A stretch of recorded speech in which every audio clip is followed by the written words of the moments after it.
Dear students, we'll take up a problem from this book now. So this is on page number 309 and problem number 45. Okay, the problem is given like this.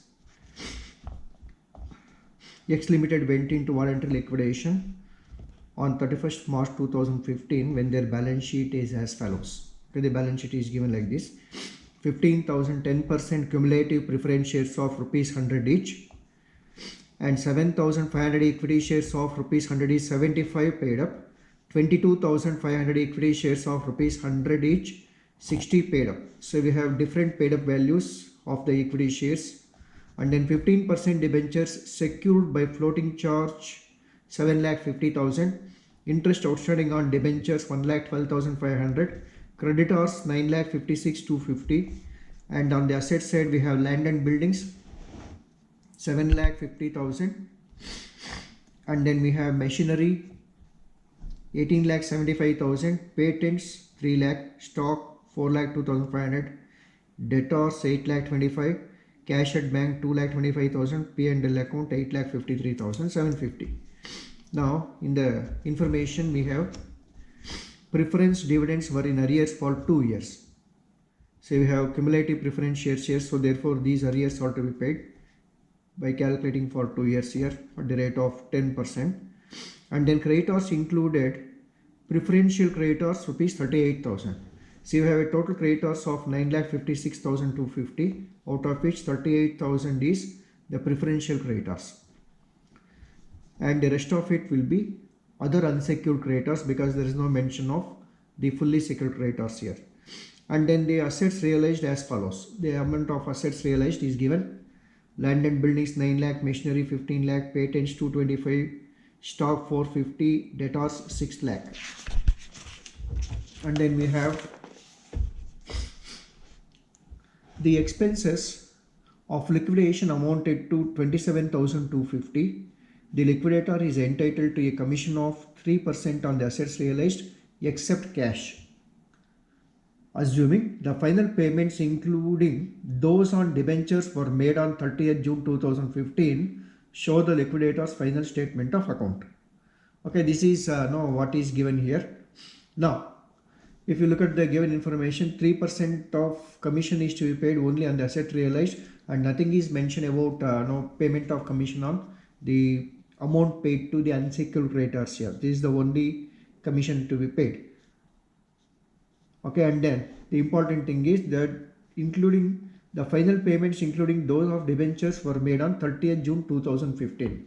If you look at the balance sheet date here, the balance sheet date is given as 31st March 2015 is the balance sheet date, but whereas the payments are made as on 30th June 2015, that means it is a later date, that means April, May, June. So this is after an elapse of 3 months from the date of liquidation. So therefore if the company is a solvent company, then we have to make the payment of debenture interest up to this date, that is for a period of 3 months from the date of liquidation up to the date of payment, and only if the company is a solvent company. When do we say company is a solvent company? Is when the company is able to pay the full amount on the unsecured creditors, then it is called as a solvent company. Okay, let us check and verify whether it is a solvent company or not. So I have made the preliminary entries here. See, as per the information given here, we have if you check the balance sheet here, as per the given balance sheet, so we have to take the first of all the cash in hand and cash at bank. We don't have the cash in hand here, so therefore cash in hand is nil.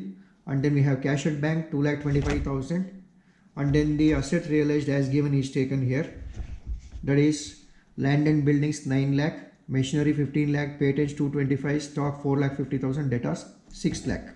And then coming to the payment side, so there is no presence of fully secured creditors here, so therefore it is taken as nil on the payment side. And then say we have liquidation expenses given, that is 27,750 sorry, 27,250 is given. Okay, that is entered here, 27,250 rupees. And then liquidator's remuneration is 3% on the asset realized except cash. That is what is given. So therefore, see, if the cash is left out, the amount of the asset realized by the liquidator here will be comes to 36,75,000, and at the rate of 3% on this, it will be 1,10,250. And then the next payment to be made is the floating charge debentures having the floating charge here as given in the balance sheet here. If you look at the balance sheet, 15% debentures, 7,50,000 is given. So I've taken 7,50,000 here now.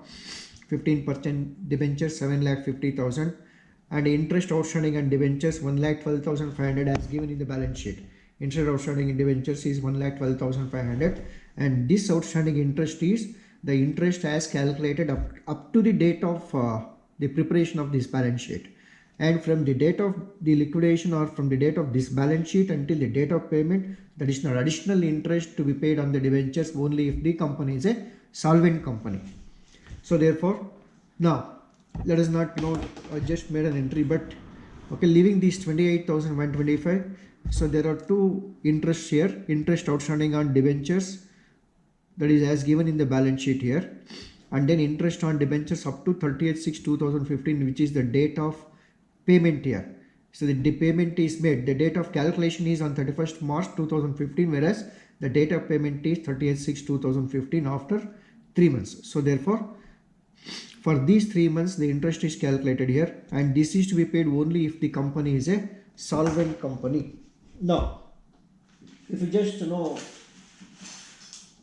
leave this, don't take this into consideration now. Let's check whether the company is a solvent company. In order to check the company whether it is a solvent company or not, so I'll make out the calculations here. So if you take the total of the receipts here, the total payment, the receipts come to 39 lakh rupees. So you can just make a calculation like this: total receipts 39 lakhs less payments up to unsecured creditors. So leaving this interest, okay, don't take this interest here. Leaving that interest, as given, the preferential creditors is given as 38,000 here. So 38,000 is the preferential creditors out of the given total creditors of 9,56,250. So now 9,56,250 minus 38,000 will be 9,18,250. So this will be the amount of other unsecured creditors. So both these put together, it comes to 9,56,250. So therefore, this is payment of unsecured creditors. See, up to this payment, except 28,125, that is additional interest. So here it will be 19,56,250. It comes to 19,56,250 before additional debenture interest. The amount remaining is 9,43,750. So that means the company is a solvent company, because even after the payment of unsecured creditors, or the company is able to completely or fully pay the unsecured creditors here. So therefore, the company is a solvent company. Now this interest is payable.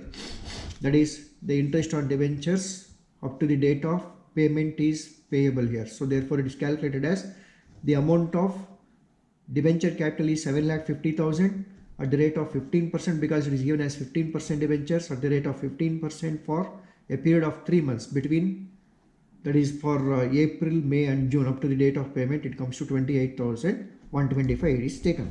Now, if you deduct this 28,125 here, 28,125, the remaining amount is the balance available here. Okay, let us take it as balance. The balance available is 19,15,625.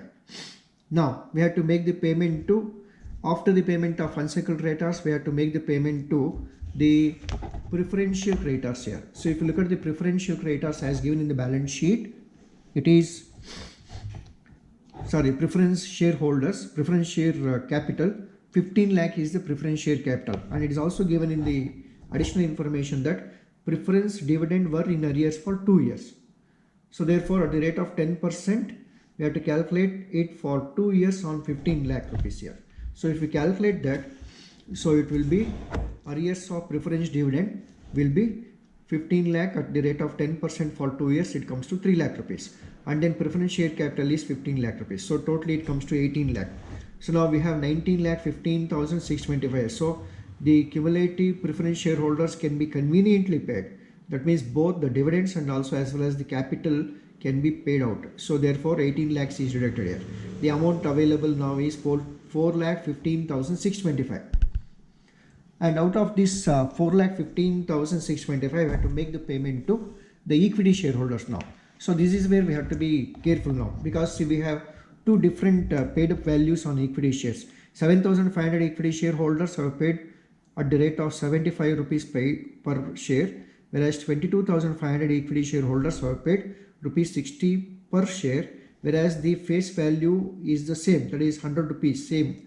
The class of share is the same, but the paid up values are different. Now we have to make them equal.